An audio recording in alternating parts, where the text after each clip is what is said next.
sabar itu ada 3 tingkatan. Tingkatan pertama itu sabar menghadapi ujian. Wabasyiris sabirin, kata Allah di surat Al-Baqarah. Sampaikan berita gembira kepada orang yang sabar terhadap ujian. Nah, gimana sabar terhadap ujian? Kalau kita dapetin ujian, kita tinggal bilang innalillah wa inna ilaihi raji'un. Dan itu kita katakan tuh dengan hati yang yakin. Ini semuanya kehendak Allah. Dan pasti ada kebaikan di dalam setiap kehendak Allah. Dan siapa yang mengatakan innalillah wa inna ilaihi raji'un, berarti dia melibatkan Allah dalam musibah. Jadi kata kunci atau password untuk ngelibatin Allah dalam musibah kita, pertama bilang innalillah wa inna ilaihi raji'un. Allah pasti terlibat. Jadi kalau kita pengen libatin Allah dalam musibah kita, pertama pakai passwordnya dulu. Langsung Allah tawarkan banyak jalan keluar dalam musibah kita. Karena kita hanya perlu mengatakan innalillah wa inna ilaihi raji'un.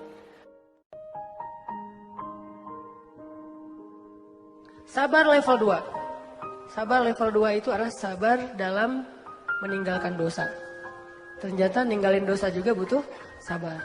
Sabar untuk nggak ngelakuin dosa, walaupun mungkin dosa itu udah biasalah, orang lain juga ngelakuin yang kayak gitu.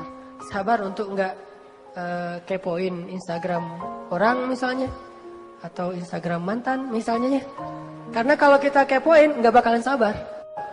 Sabar untuk menjaga pandangan mata.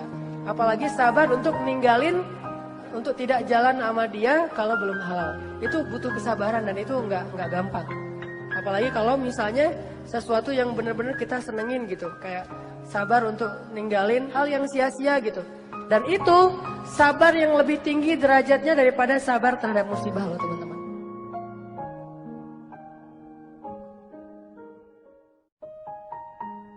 Sabar level 3 itu adalah sabar dalam beribadah.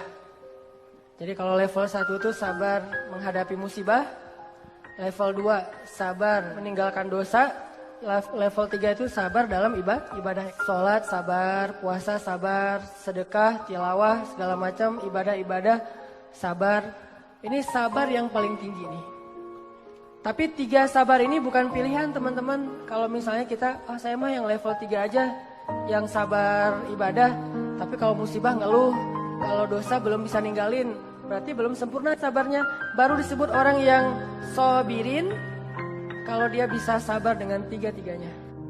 Kalau kita nggak sabar dalam ketaatan, dalam berbuat baik, bisa jadi kita kehilangan pahala berbuat baik hanya gara-gara tidak sabar.